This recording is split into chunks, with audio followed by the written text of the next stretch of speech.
குரு ஜோதிடம் நேயர்களுக்கு அன்பான வணக்கம். நான் உங்கள் அன்பான சயின்டிபிக் வேதிக் அஸ்ட்ராலஜர் அஸ்ட்ராலஜி பேசுகிறேன். இந்த வீடியோல நம்ம என்ன பார்க்க போறோம்னா, குரு பெயர்ச்சி பலன்கள். குரு பெயர்ச்சி பலன்கள் இப்போ எப்படி ஒரு ஒரு ராசிக்கு ஒரு பாதிப்பு கொடுக்க போகிறதுங்கிறத பார்க்க போறோம். பொதுவா பார்த்தீங்கன்னா, இப்போ பிளானட்டரி பொசிஷன்ஸ், அதாவது கிரக நிலைகள் எப்படி இருக்குன்னு பார்க்கும் பொழுது, கேது கன்னியிலும் ராகு மீனத்திலும் இருக்கிறார். சனி கும்பத்தில் இருக்கிறார்.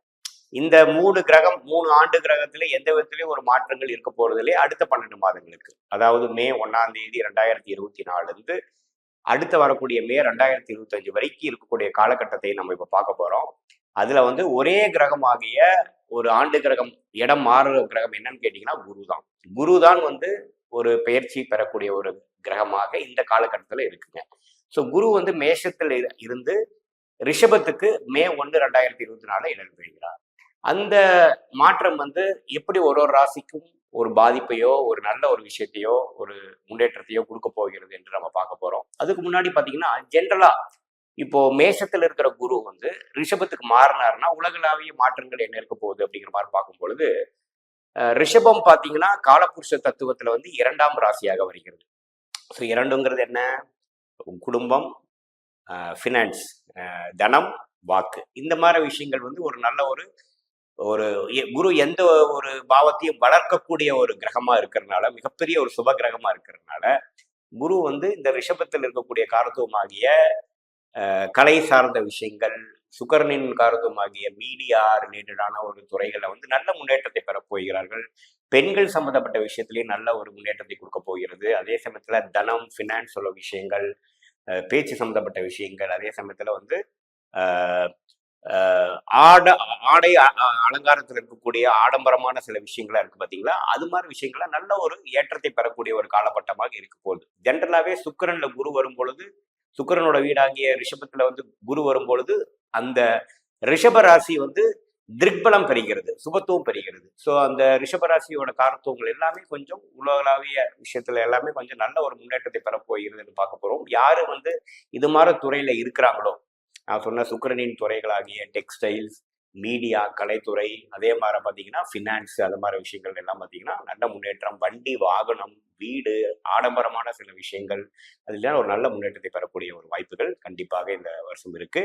அதே மாதிரி குரு கன்னி, விருச்சிகம், மகரத்தை பார்க்கிறார். அதோட 5ஆம் பார்வையாக, 7ஆம் பார்வையாக, 9ஆம் பார்வையாக பார்க்க போகிறதுனால கன்னியை ரெப்ரசென்ட் பண்ணக்கூடிய நல்ல ஒரு நுணுக்கமான சில சயின்டிஃபிக்கான சில டெவலப்மெண்ட்ஸுங்க, ஒரு புதிய டெவலப்மெண்ட்ஸ் எல்லாம் நம்ம பார்க்கக்கூடிய விஷயங்கள் இருக்கு. அதே சமயத்துல விருச்சிகம், மகரத்துல எல்லாம் வரும்பொழுது பார்த்தீங்கன்னா நல்ல ஒரு ரிசர்ச் அண்ட் டெவலப்மெண்ட் துறையில ஒரு புதிய கண்டுபிடிப்பு விஷயத்திலையும் புதிய தொழில், புதிய வேலை வாய்ப்பு எல்லாம் கொடுக்கக்கூடிய ஒரு நல்ல ஒரு ஆண்டாக நாம இந்த குரு பயிற்சி கொடுக்கக்கூடிய ஒரு ஆண்டாக நாம 2024 மே மாதத்திலிருந்து 2025 மே வரைக்கும் நாம எதிர்பார்க்கலாம். மேஷ ராசிக்காரர்களுக்கு இந்த குரு பயிற்சி எந்த ஒரு பலனை கொடுக்க போகுதுன்னு பார்க்க போறோம். மேஷ ராசியிலேயே குரு இருந்து இப்போ மே 1ஆம் தேதி ரிஷபத்துக்கு மாறுகிறார். ஸோ 2ஆம் இடத்துக்கு மாறுகிற ஒரு பயிற்சி பார்த்தீங்கன்னா மேஷத்துக்கு ஒரு அருமையான பயிற்சி தான். இது வரைக்கும் எடுத்த முயற்சிகள், ஒரு என்னென்ன மாதிரி திட்டங்கள் நீங்க தீட்டி எந்த மாதிரி ஒரு விஷயத்துக்கு உழைப்பை நீங்க கொட்டினீங்களோ அதுக்கு வேணுங்கிற அறுவடை செய்யக்கூடிய ரிசல்ட் வரக்கூடிய ஒரு தருணமா இருக்கக்கூடியதான் இந்த பயிற்சி. மேஷ ராசிக்காரர்கள் ஒரு ஒரு கல்யாணத்தை எதிர்பார்க்கிறவங்களா இருந்தாலும் சரி, ஒரு ஒரு ஆல்ரெடி கல்யாண மாணவர்கள் ஒரு குழந்தை பேர் எதிர்பார்க்கிறவங்களா இருந்தாலும் சரி, ஒரு நல்ல ஒரு பலனை கொடுக்கக்கூடிய ஒரு ஒரு குரு பயிற்சியா தான் மேஷராசிக்காரர்கள் இருக்கு. ஆனா 2ஆம் இடத்துல வரக்கூடிய ஒரு குரு பாத்தீங்கன்னா குடும்பம், இந்த ஃபினான்ஸ், தனம் எல்லாத்தையுமே ஓரளவுக்கு வளர்க்கக்கூடிய ஒரு நல்ல ஒரு மாற்றத்தை கொடுக்கக்கூடிய ஒரு அம்சமா தான் மேஷராசிக்காரர்களுக்கு இருக்கிறது. 2ஆம் இருக்கக்கூடிய குரு பார்த்தீங்கன்னா 6ஆம் இடத்தை பார்க்கிறார். ஸோ ஏதோ ஒரு கடனை பெற்று ஏதோ ஒரு இன்வெஸ்ட்மெண்ட், சுப விரயங்கள் பண்ணக்கூடியது, ஃபியூச்சருக்கு யூஸ் ஆகிற மாதிரி சில விஷயங்கள் பண்றது, ஒரு சுப கடனா வாங்கக்கூடிய அமைப்புகள் இருக்கு. சில மருத்துவ செலவுகள் அப்படி இப்படி வந்துட்டு போகக்கூடிய வாய்ப்புகளும் உண்டு. 8ஆம் இடத்தையும் பார்ப்பதனால் என்ன ஆகுதுன்னா பார்த்தீங்கன்னா கொஞ்சம் நல்லாவே ஒரு செகண்டரி சோர்ஸ் ஆஃப் இன்கம் என்று சொல்லப்படுகிற ஏதோ ஒரு இன்வெஸ்ட்மெண்ட், ஸ்டாக்ஸ்ல அல்லது வேற ஏதோ ஒரு பார்ட்னர்ஷிப்ல இன்வெஸ்ட்மெண்ட் பண்ணி கொஞ்சம் சைடு இன்கம் பண்ணலாங்கிற மாதிரி ஒரு சில ஐடியாஸ்லாம் வேலையில் இருக்கிறவங்களா இருந்தாலும் சரி, யாரா இருந்தாலும் கொஞ்சம் வரக்கூடிய அமைப்புகள் இருக்கு. பொதுவாக பார்த்தீங்கன்னா இந்த குரு பயிற்சி ஒரு நல்ல ஒரு நிதி நிலைமை, கேஷ் ஃப்ளோ இம்ப்ரூவ் பண்ணக்கூடிய ஒரு விஷயமா தொழில் செய்யறவர்களுக்கும் ஒரு வேலையில் இருக்கிறவங்களுக்கும் பிடிக்கும். மாணவர்களுக்கு பார்த்தீங்கன்னா நல்லாவே கொஞ்சம் அவங்களோட பேச்சுக்கு மரியாதையும் நல்லாவே ஓரளவுக்கு கான்ஃபிடென்ஸ் பெறக்கூடிய ஒரு பயிற்சியாக மேஷராசிக்காரர்களுக்கு உண்டு. காதல் இருக்கக்கூடியவங்களுக்குலாம் பார்த்தீங்கன்னா, எப்படா நமக்கு கல்யாணம் நடக்கும், ஒரு 2, 3 வருஷமாவே இழுவையா இருக்கே, பெற்றோர்கள் வந்து சம்மதிக்கிறது வந்து கொஞ்சம் ரிஸ்கா இருக்கேங்கிறதுலாம் பார்த்தீங்கன்னா, ஒரு நல்ல ஒரு ஒரு ரிசல்ட் கிடைக்கக்கூடிய ஒரு மாற்றத்தை கொடுக்கக்கூடிய ஒரு இதா இருக்கு. ஏன்னா குரு எப்பவுமே 2ஆம் இடம் என்று சொல்லப்படுகிற குடும்ப தன வாக்குஸ்தானத்துக்கு வர்றது வந்து ஒரு நல்ல விஷயமா தான் இருக்குதுங்க.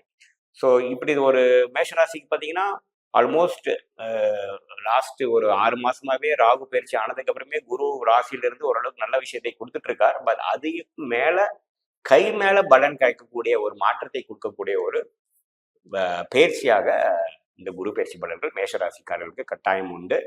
ஸோ நீங்க இதுவரைக்கும் நீங்க 3, 4 வருஷமாக சில விஷயங்கள் செஞ்சுட்டு இருக்கீங்கன்னா, அதுக்கு வேணுங்கிற ஆதாயமும், அதுக்கு வேணுங்கிற ரிசல்ட்டும், அதுக்கு வேணுங்கிற ரெகக்னிஷனும் பெறக்கூடிய ஒரு டைமா இருக்கிறதுனால பார்த்து நீங்க இந்த டைம் நல்லா யூஸ் பண்ணிக்க வேண்டும் என்கிறது என்னுடைய ஆலோசனை. இது வந்து பார்த்தீங்கன்னா, ஒரு பொதுவான பலன் தான் ஒழிய, உங்களுடைய ஜென்ம ஜாதகத்துல எப்படி இருக்கு கிரகங்கள், உங்க லக்னம் என்ன, என்ன தசாபுக்திகள் போயிட்டு இருக்குன்றத வச்சு தான் துல்லியமான பலன்கள் நம்ம எடுக்க முடியும்.